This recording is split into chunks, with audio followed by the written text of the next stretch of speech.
daripada lubang mata dia. Korang bayangkan mata yang terkeluar daripada lubang mata, di tepinya seolah-olah ada darah. Lepas tu mata tu terjujur.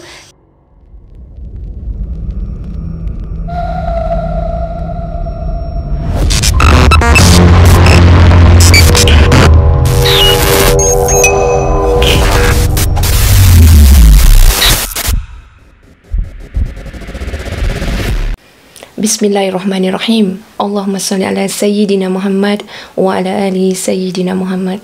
Hai, Assalamualaikum. Welcome back to Cengkih Channel. Terima kasih kepada korang semua kerana sentiasa memberi support untuk channel ni.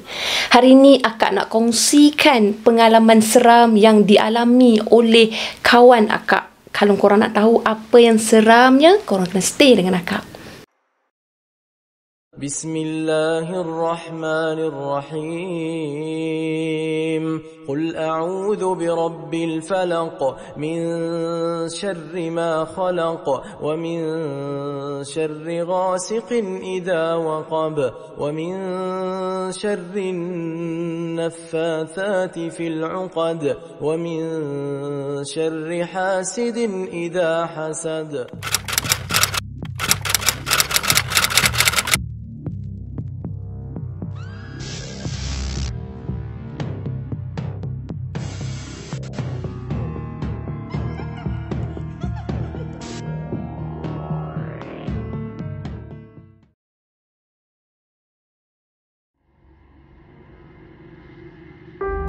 Kali ni akak membawakan kisah seram dari negeri Sabah.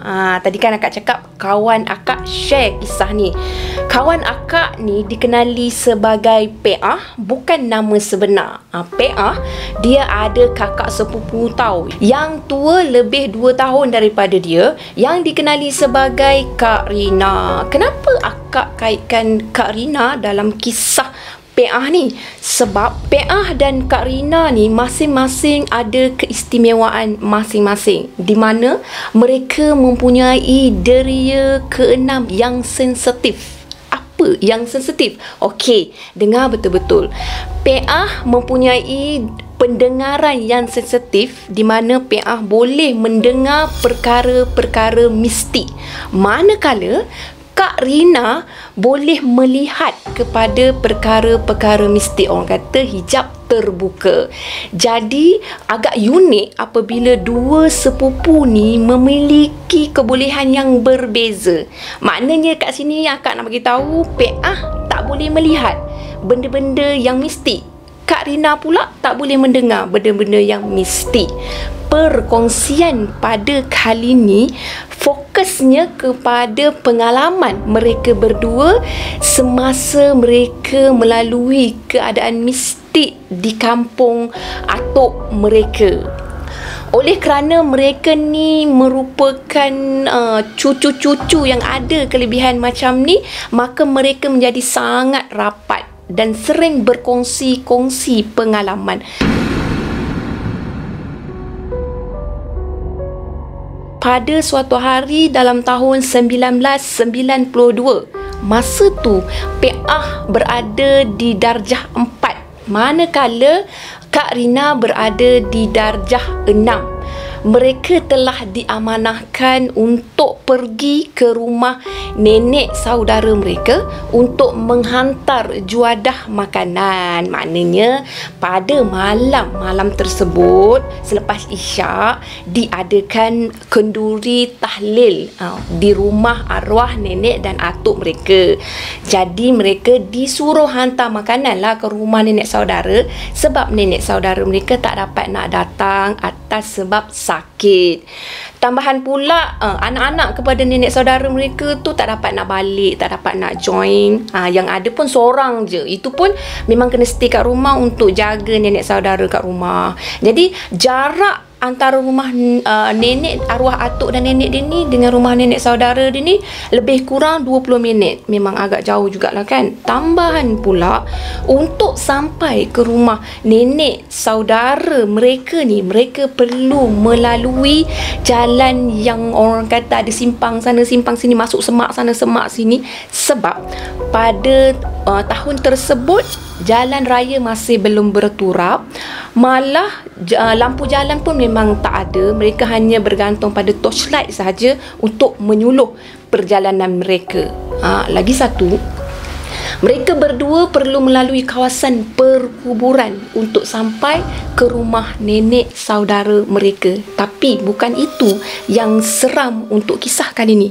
Apa yang seramnya, bila masa mereka melalui satu pohon pokok ara yang sangat besar dekat dengan rumah nenek saudara tu, lebih kurang jarak dia 10 meter je daripada rumah nenek saudara dia. Maknanya memang dah dekat-dekat nak sampai lah kan.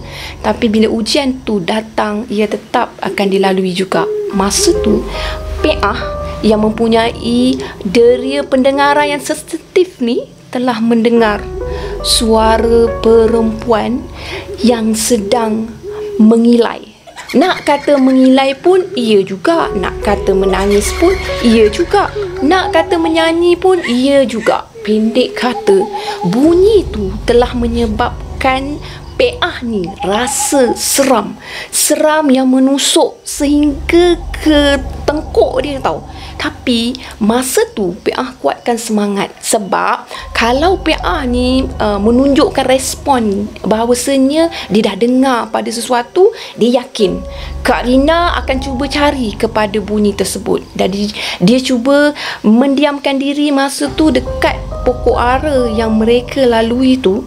Sehinggalah Peah mendengar suara tadi semakin kuat, kemudian semakin perlahan dan semakin perlahan. Dalam hati Peah yakin atas pokok ara tu memang ada Kak Punti. Pada usia macam tu, Peah masih belum dapat membezakan antara suara tu suara orang ke, Kak Punti ke, suara Kak Lang ke, sebab masih kecil kan. Tapi sekarang dia yakin itu suara Kak Punti. Jadi bila Kak Rina nampak respon Peah ni macam tercari-cari sesuatu tau, macam cuba mendengar sesuatu, jadi Kak Rina pun memandang ke atas pokok ara tersebut. Dia nak tengok, dia kan boleh nampak. So dia pun macam terfikirlah apa yang ada kat pokok tu.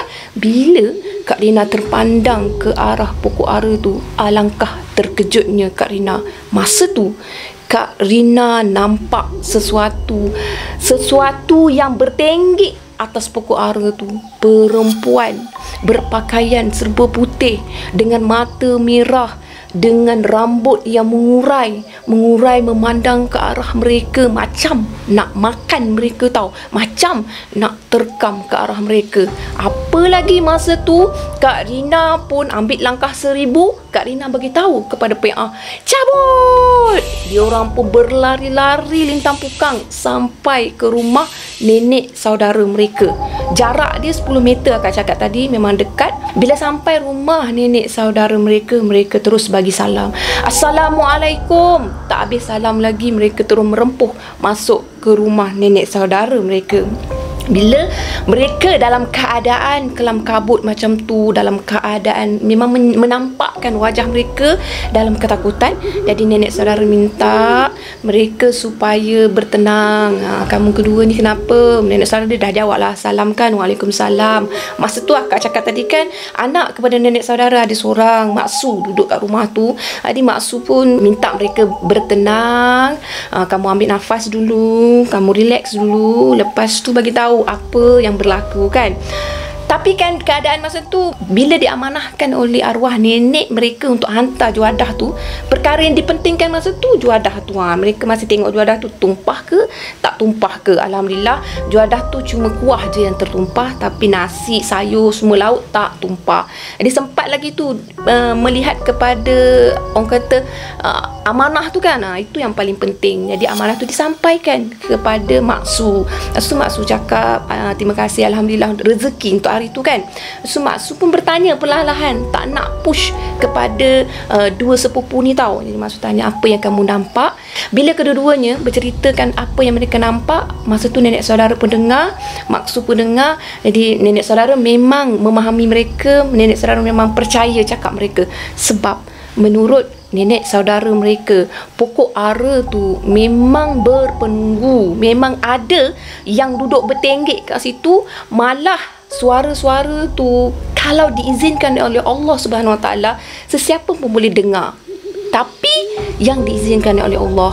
Jadi pada malam tu memang Allah izinkanlah untuk PA dan Kak Rina mendengar dan melihat kepada makhluk yang bertenggek ke atas pokok tu.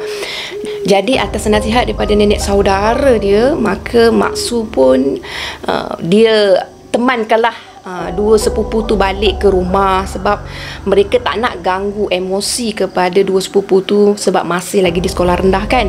Jadi dengan lafaz Bismillahirrahmanirrahim mereka turun anak tangga dan terus balik ke rumah. Alhamdulillah semuanya berjalan dengan lancar. Tapi terngiang-ngiang dalam fikiran dua sepupu tu bila nenek saudara dia pesan kepada dua sepupu tu supaya jangan terlalu ikutkan kepada ketakutan, sebab perkara yang macam tu selalunya akan datang untuk menguji kepada keimanan kita. Jadi nenek saudara dia memuji dengan sikap dia yang tak cepat melatah, maksudnya tak terus histeria untuk perkara tersebut.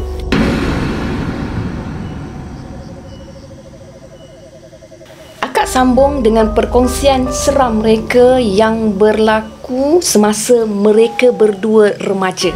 Kejadian itu berlaku pada tahun 1997 di mana PA ketika itu berada di tingkatan 3 sementara Kak Rina berada di tingkatan 5. Jadi kisahnya berlaku di rumah arwah atuk dan nenek mereka, di mana pada masa tu bulan Syawal. Jadi kalau bulan Syawal ni kita tahulah kan, untuk hari raya pertama, hari raya kedua biasanya tuan rumah ni berjalan-jalan, mana mereka takkan fokus untuk terima tetamu kebiasaannya. Macam kita orang jugalah, kita orang akan melawat daripada satu rumah ke satu rumah saudara mara kan. Jadi open house biasanya memang arwah atuk dan nenek kepada mereka ni akan diadakan sama ada hari yang ketiga Syawal ataupun hari yang keempat Syawal. Masa kejadian arwah atuk dan nenek ni buat open house pada hari ketiga Syawal. Jadi bila kita gambarkan suasana sambutan rumah terbuka di bulan Syawal ni, memanglah ramai saudara mara akan datang, jiran tetangga akan datang berkumpul. Lepas tu adalah sepupu sepapat kepada mereka ni semua, mak saudara apa semua, datuk saudara, nenek saudara semua akan datang ke rumah tu, termasuklah nenek saudara mereka yang sakit tadi.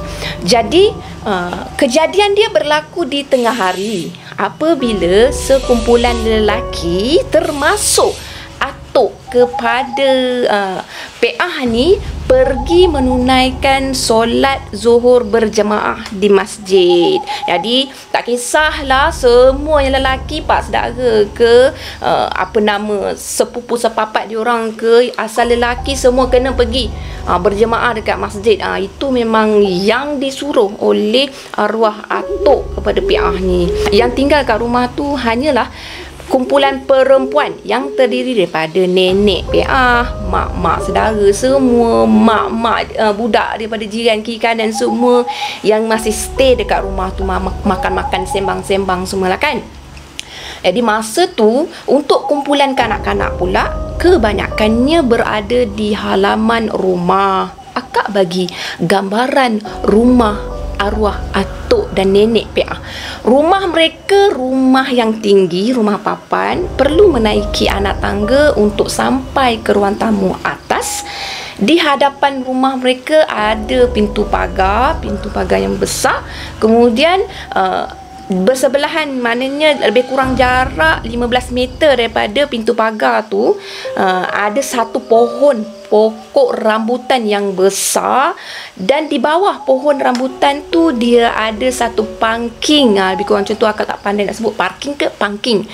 Pangking tu memang sebelum ni pangking tu dia orang tak guna tau, tak gunakan, tak duduk lepak kat situ. Tapi untuk raya kali ni, arwah atuk mereka ni memang bersihkan pangking tu seolah-olah macam mereka nak gunakan pangking tu macam tu lah kan, nak raya kan. Jadi akak dah bagi gambaran rumah arwah atuk dan nenek mereka. Jadi masa kejadian tu, macam yang akak cakap tadi lah, kanak-kanak duk main berlari-lari apa semua. Jadi arwah nenek kepada PA ni, dia bagi tahu supaya pergi larang budak-budak tu, anak-anak kecil tu, jangan bermain berdekatan dengan jalan, sebab rumah dia orang memang dekat dengan jalan. Lagi satu, masa menuruni anak tangga, sebab PA dengan Kak Rina ni memang rapat gila. So ke mana dia orang pergi mesti berdua juga. Nak pergi nasihatkan untuk adik-adik, untuk kanak-kanak pun mesti dia orang nak bersama juga. Sambil-sambil berdua tu nak menuruni anak tangga. Masa tu Kak Rina dulu yang turun anak tangga. Kak Rina tiba-tiba stop langkah dia. Dia stop, kemudian dia melatah. Karakter Kak Rina dengan PA ni sama. Mereka jenis melatah.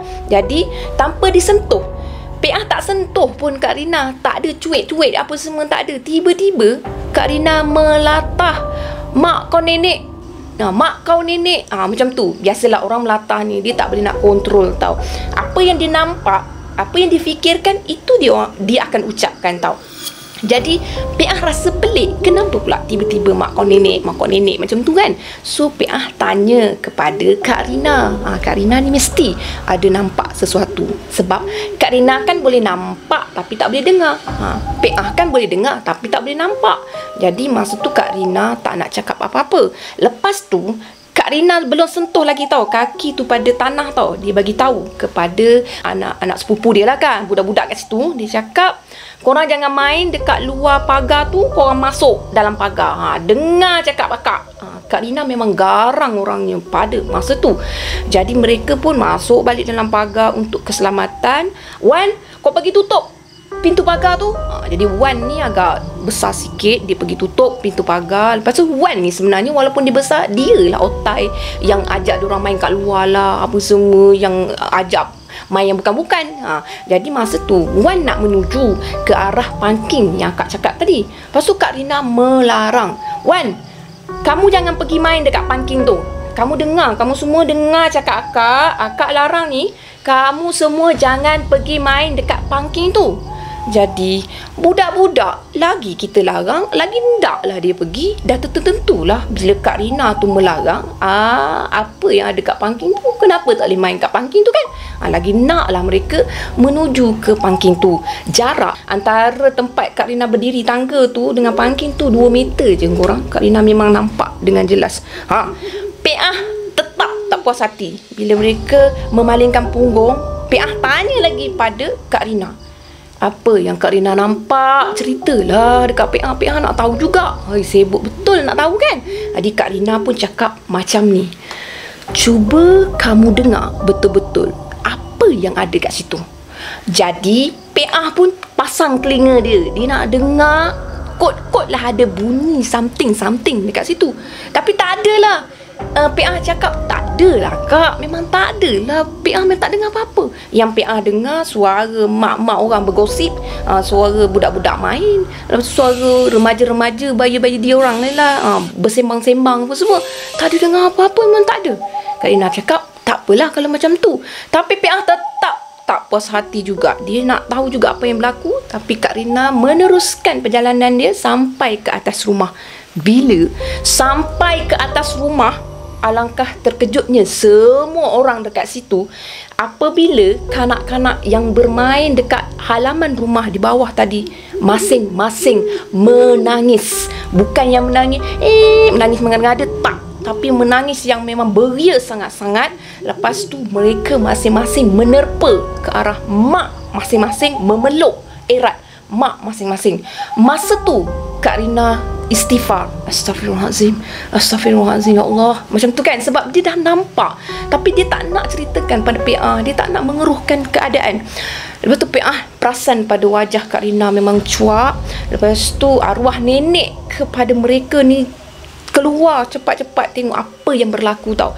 Ada juga kanak-kanak yang berusia lebih kurang 9 tahun, 10 tahun dekat situ yang dimaklumkan kepada PA ni, mereka tak menangis, tapi mereka menunjukkan respon wajah ketakutan tau. Terus menerpa pada mak-mak diorang ni, kakak-kakak diorang ikutlah yang mana sempat kan.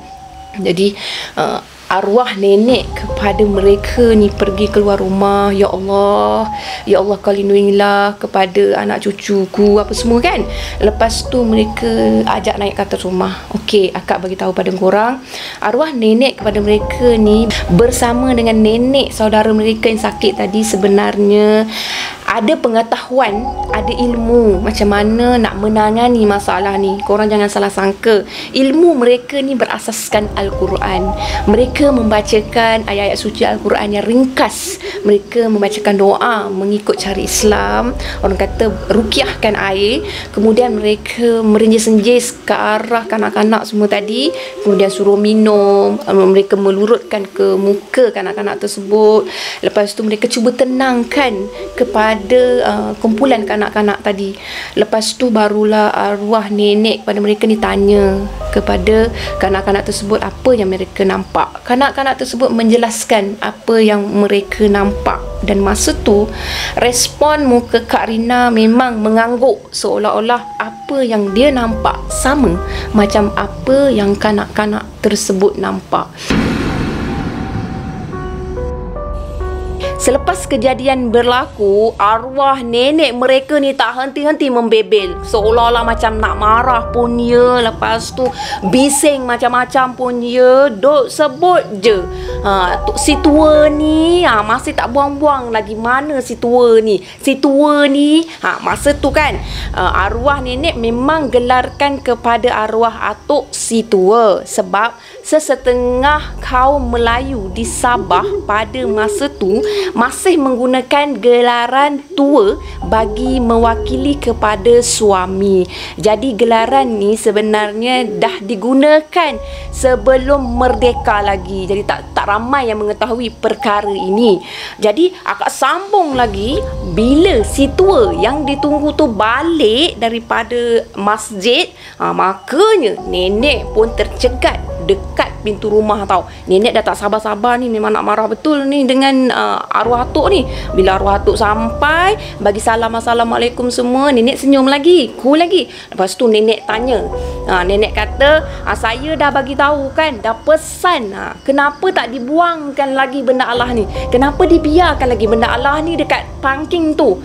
Kan dah mengganggu kepada anak, cucu, cicit semua. Kenapa tak buangkan je? Saja je nak menaikkan kemarahan saya kan. Jadi arwah atuk ni terkejut lah. Bukan ke saya dah clearkan pangking tu, saya dah selesaikan semuanya. Saya dah buat apa yang dinasihatkan oleh ustaz. Okey, sebenarnya macam ni. Pangking tu dah tak digunakan oleh arwah nenek sekian lama. Sebab arwah atuk dia longgokkan barang-barang besi buruk dekat kawasan tu. Jadi dia letakkan cangkul lama kat situ. Dia letakkan besi-besi buruk lama macam yang seakatan dengannya lah, yang dikatakan besi buruk lama. Senang, bila orang-orang yang datang nak beli besi buruk tu, dia boleh clearkan, dia boleh jual. Jadi arwah atuk memang kumpul dekat situ. Dalam masa yang sama, arwah atuk memang kumpulkan barang-barang antik dekat situ. Bukan untuk koleksi, tapi barang antik yang arwah atuk dah tak nak buat koleksi. Sebab sebelum ni arwah atuk memang suka sangat kumpul benda-benda macam tu. Arwah atuk dah tak nak, arwah atuk letakkan je dekat pangking tu. Macam jam lama. Lepas tu ada setereka yang zaman Jepun yang memang dah lama, yang pakai arang tu kan. Lepas tu ada kris lama pun ada. Senapang zaman Jepun pun ada. Ada apa, cucuk sanggul, ada kerongsang lama, ada macam-macam lah. Pendek kata, perkara-perkara yang antik, perkara-perkara barang-barang antik yang memang dah lama, dah berkarat pun ada, berada di pangking tersebut. Jadi tak dinafikan arwah atuk mereka ni memang boleh nampak kepada perkara yang sama, perkara mistik. Arwah atuk memang selalu nampak sebelum Ramadan, dia nampak ada satu makhluk ni duk bertenggek dekat pangking tu. Bukan setakat tu je, nenek saudara mereka pun memang nampak ada makhluk yang bertenggek kat situ.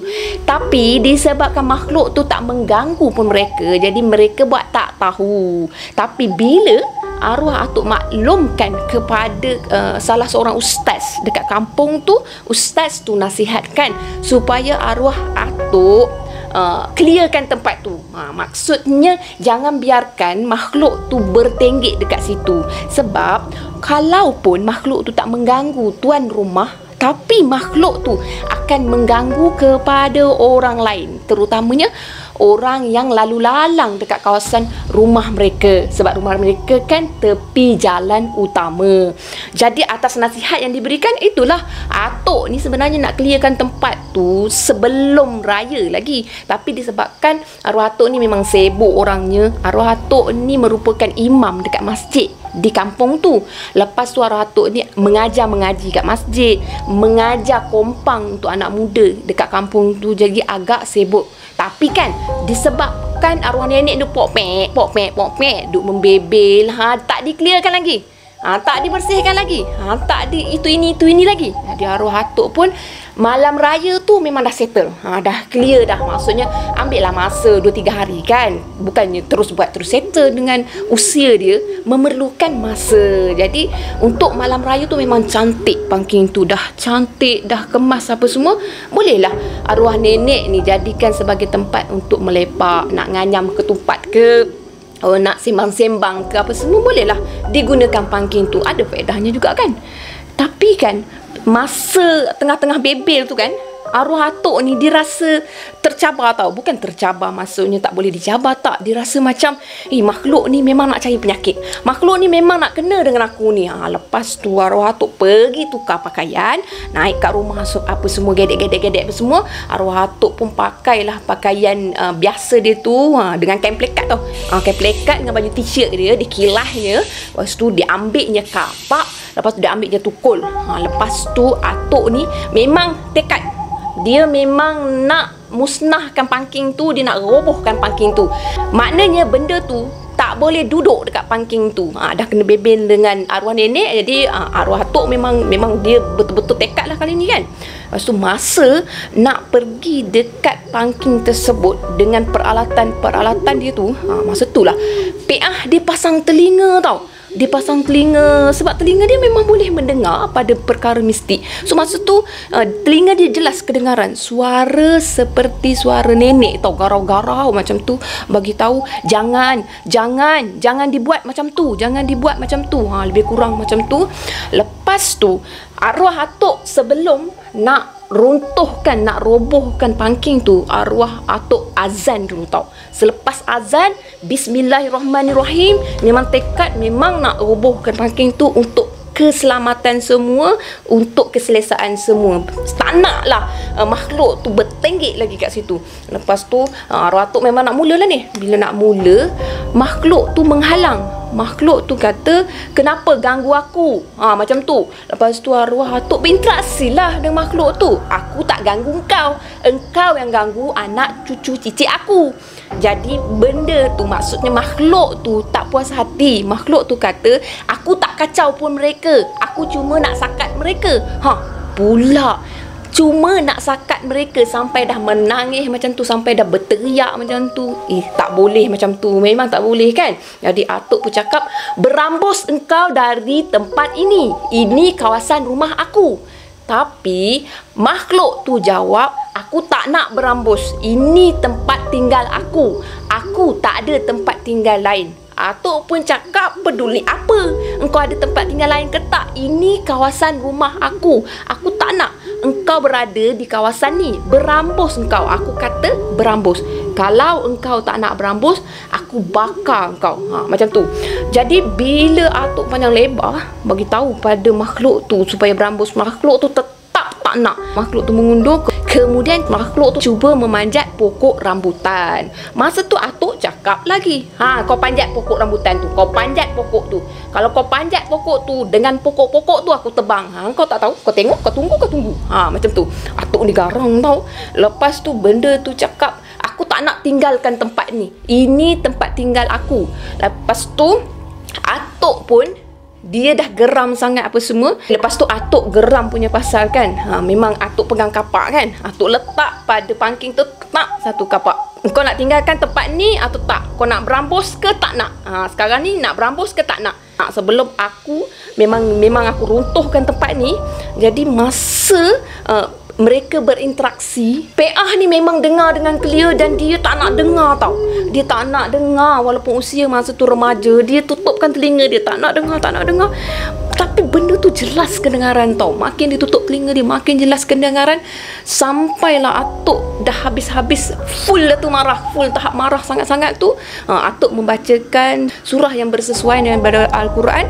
Kemudian makhluk tu memanjat pokok tu, lepas tu menghilang. Macam tu. Jadi atuk pun istighfar banyak-banyak. Astaghfirullahalazim. Alhamdulillah. Memang benda tu dah pergi. Dengan harapan yang makhluk tu memang betul-betul dah tak muncul lepas tu. Alhamdulillah, makhluk tu memang betul-betul tak muncul lepas tu. Lepas tu kan, PA pun mulalah bertanya kepada Kak Rina, apa yang Kak Rina nampak sebenarnya? Sebenarnya korang, apa yang bertenggek dekat pangking tu merupakan lembaga perempuan tua terbongkok-bongkok dalam keadaan mata dia ni terkeluar daripada lubang mata dia. Korang bayangkan mata yang terkeluar daripada lubang mata, di tepinya seolah-olah ada darah. Lepas tu mata tu terjujur, lidah kepada nenek tu, mana lembaga tu terkeluar, terjulur keluar sehingga cecah pada lantai. Manakala rambut nenek tu memang betul-betul macam Maggie yang tak terurus. Memang sangat-sangat menyeramkan menurut kata Kak Rina lagi. Pandangan mata nenek tu, dah dikatakan kan, mata nenek tu, biji mata nenek tu memang dah terkeluar. Tapi pandangan dia kalau tengok, boleh katakan pandangan daripada lubang mata tu merenung ke arah kanak-kanak tu memang menakutkan kanak-kanak tu. Malah Kak Rina tak rasa macam nak tengok lama tau kepada lembaga tu tau. Masa Kak Rina tengok arwah atuk dia berinteraksi tu, Kak Rina dia tak boleh nak dengar apa yang makhluk tu bercakap, tapi dia boleh tahu respon daripada arwah atuk dia. Tapi dia dapat tengok tau. Bila dia tengok, dia cuma nampak pergerakan mulut macam tu apa semua kan. Masa lembaga tu nak panjat pokok, itu lagi menyeramkan. Kalaulah keseluruhan yang melihat tu boleh melihat perkara yang sama, mesti dia orang tak nak tengok. Tahu sebab apa? Yelah, lembaga perempuan tua yang memang tu menyerit lidah dia, menyerit untuk sampai ke pangking tu. Lepas tu cuba meloncat macam tu dalam keadaan bergerak macam mana akak pun tak boleh nak gambarkan. Lepas tu cuba untuk memanjat pokok tu. Dikatakan tangan dia ni, tangan lembaga tu, tangan tua yang nampak seperti tulang tapi ada lagi isi, dalam keadaan berkuku memeluk pokok rambutan tu, cuba memanjat pokok rambutan tu dengan mata dia memang dah liok. Macam mana nak cakap, yang memang dah loleh mata tu. Dibawa juga mata tu, diserik juga mata tu, kemudian menghilang. Sebab Kak Rina memang tak tahu apa yang disembangkan, tapi dah sembang masa lama tu, kemudian lembaga tu menghilang. Masa menghilang itulah masa arwah atuk tu bacakan ayat suci Al-Quran yang bersesuaian pada ketika tu.